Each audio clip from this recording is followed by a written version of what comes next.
இன்றைய தியானம். என்னை பலப்படுத்துகிற கிறிஸ்துவினாலே எல்லாவற்றையும் செய்ய எனக்கு பலன் உண்டு. பிலிப்பியர் 4:13.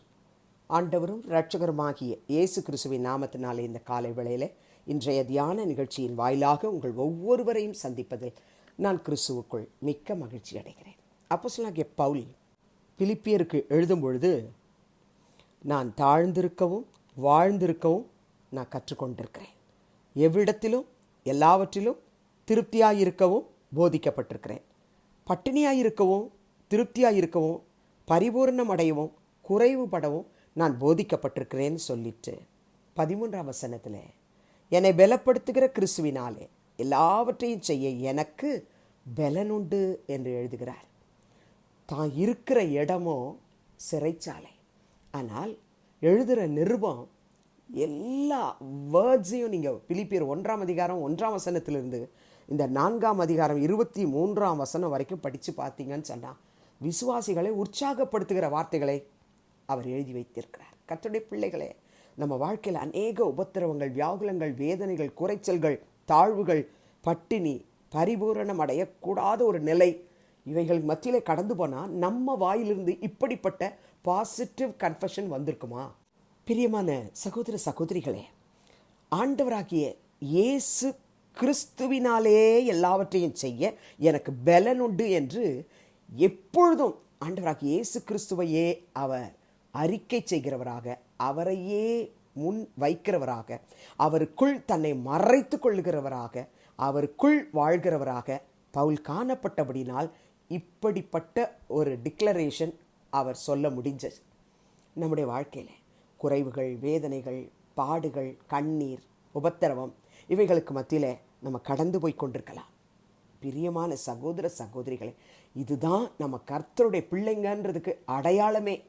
ஆகவே கர்த்தாவே, எனக்கு வருகிற இந்த இக்கட்டு, வேதனை, போராட்டம், பிரச்சனை இவைகளுக்கு மத்தியிலே நானும் அப்போஸ்தலனாகிய பவுலை போல என்னை பலப்படுத்துகிற கிறிஸ்துவினாலே எல்லாவற்றையும் செய்ய எனக்கு பலன் உண்டு என்று நான் அறிக்கை செய்ய எனக்கு கிருபை தாரும் என்று சொல்லி இன்றைக்கு கர்த்தரை பற்றி பிடித்து கொண்டு ஜெபிக்க போகிறோம்.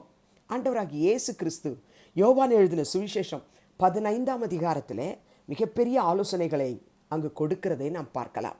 4ஆம் வசனத்திலே, என்னில் நிலைத்திருங்கள், நானும் உங்களில் நிலைத்திருப்பேன். கொடியானது திராட்சை செடியில் நிலைத்திராவிட்டால் அது தானாய் கனி கொடுக்க மாட்டாதது போல நீங்களும் என்னில் நிலைத்திராவிட்டால் கனி கொடுக்க மாட்டீர்கள். என்னை பலப்படுத்துகிற கிறிஸ்துவினாலே எல்லாவற்றையும் செய்ய எனக்கு பலன் உண்டு. எப்பொழுது பலன் கிடைக்கும்?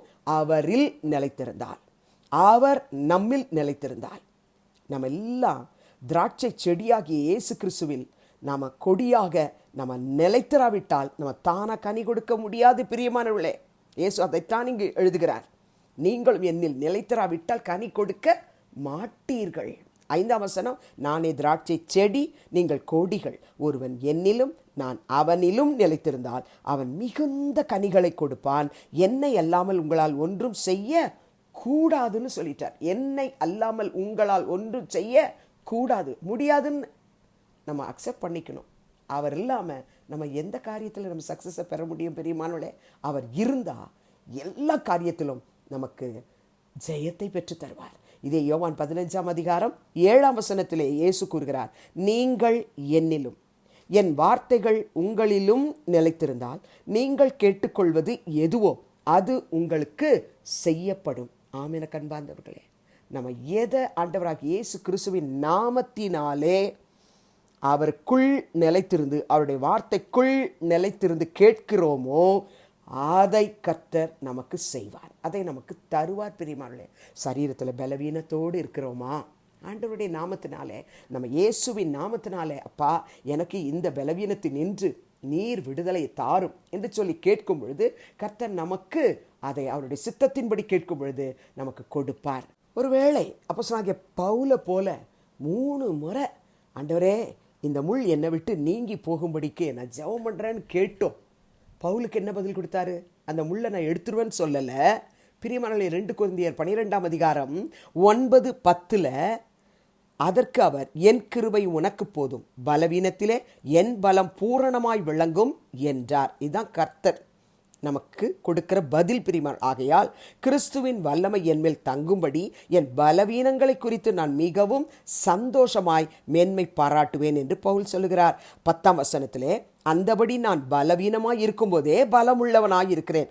இந்த அறிக்கையை நீங்கள் நானும் செய்ய இன்றைக்கு ஜெபிக்க போகிறோம். ஆகையால் கிறிஸ்துவின் நிமித்தம் எனக்கு வரும் பலவீனங்களிலும் நிந்தைகளிலும் நெருக்கங்களிலும் துன்பங்களிலும் இடுக்கண்களிலும் நான் பிரியப்படுகிறேன் என்று இப்படி அறிக்கை செய்ய கிருபை தாரும் என்று ஜெபிக்கலாமா?